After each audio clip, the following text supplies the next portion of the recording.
Hi, I'm Doug Shadell, the State Director for AARP Washington, and I'm here with Volunteer State President Mike Tucker. Thanks for coming, Mike. Good morning. And we're here to talk about the role of State President. Mike, you've been a longtime volunteer for AARP, over a decade, and for the last 5 years, you've been the State President.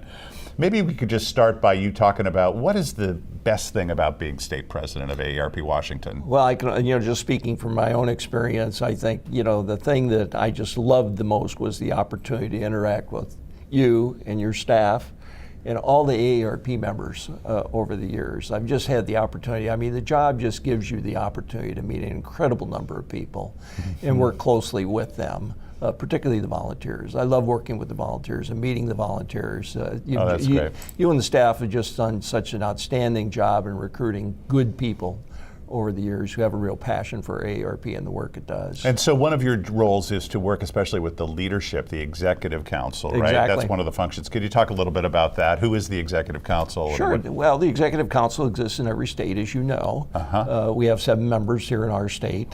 With the exception of yourself, they're all volunteers. Yep. And they come from a range of backgrounds and professional experience and personal experience. They come from various parts of the state. And they bring that perspective as well.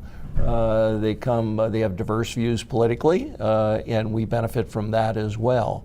And of course, they exist as an advisory council. They don't exist to make policy.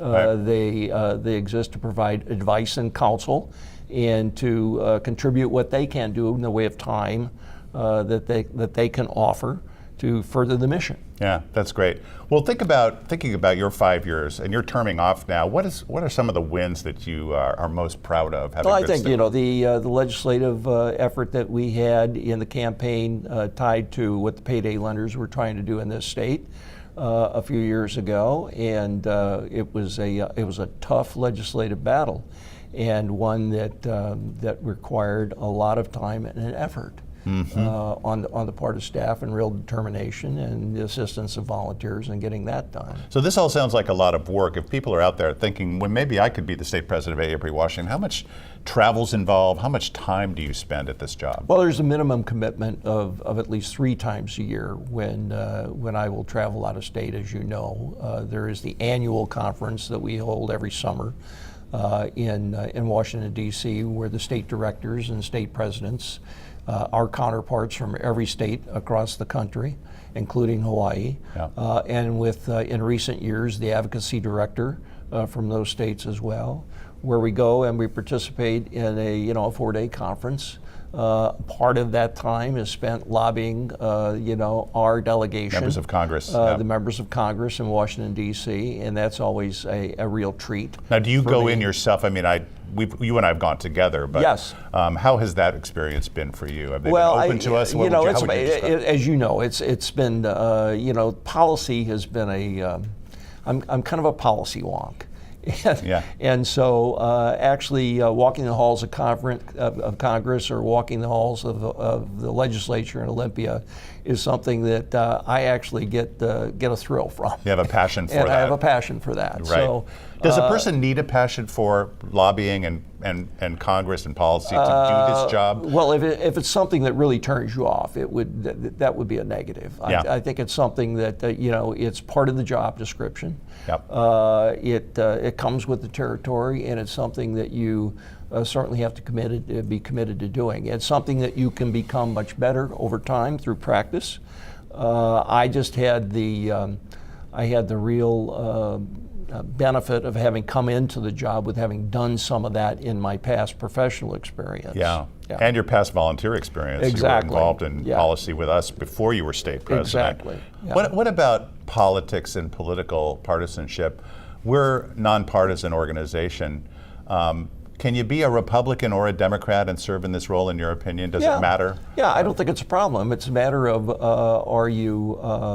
do you understand the role of AARP in the whole political spectrum and its nonpartisan status? Do you understand that you can't take a position that is really contrary with the messaging that AARP is built around any particular policy issue or any particular bill that might be under consideration.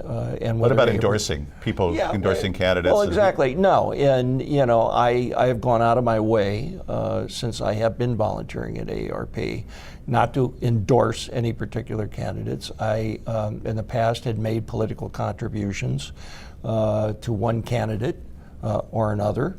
I have not done that since I have become state president, but that's not to say that one couldn't do that and still play a role at AARP, but I just have decided that the appearance of conflict is just as bad as actual conflict, and so I don't ever want to find myself in a position where somebody could be concerned about what I'm saying or an opinion that I hold that is important to AARP. I don't want people influenced by that. Do you think people can still work full time? There might be some people out there who say, "Well, I have a full-time job." Can you still?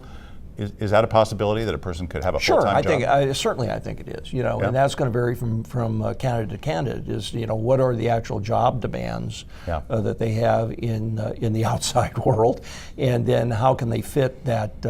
How can they fit that into their schedule? But I mean, every one of us, I'm retired now, of course, but in my working life, I did have a life outside of work.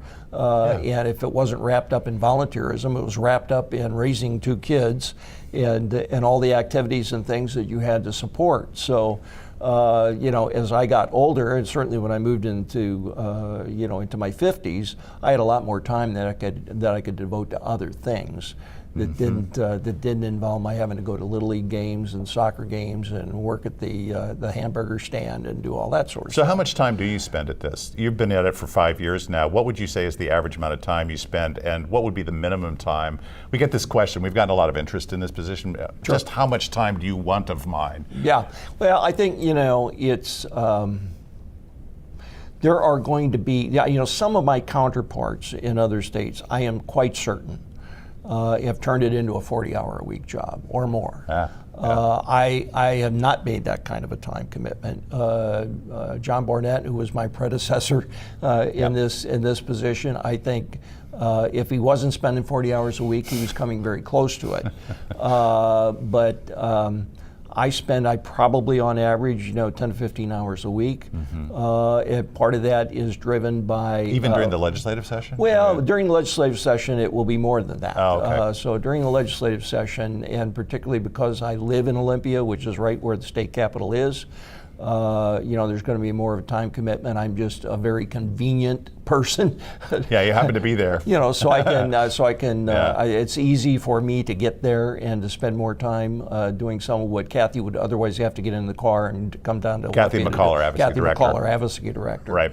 So during legislative session, I would say probably 20, 25 hours a week. When we are not in session, I would say 10 to 15 hours a week. And of that amount of time, I would say some of it is self-driven, and then some of it, a small portion of that might be what you ask of me or what Kathy might be asking of me. Right, the staff asks of you. Absolutely, yeah. That's right.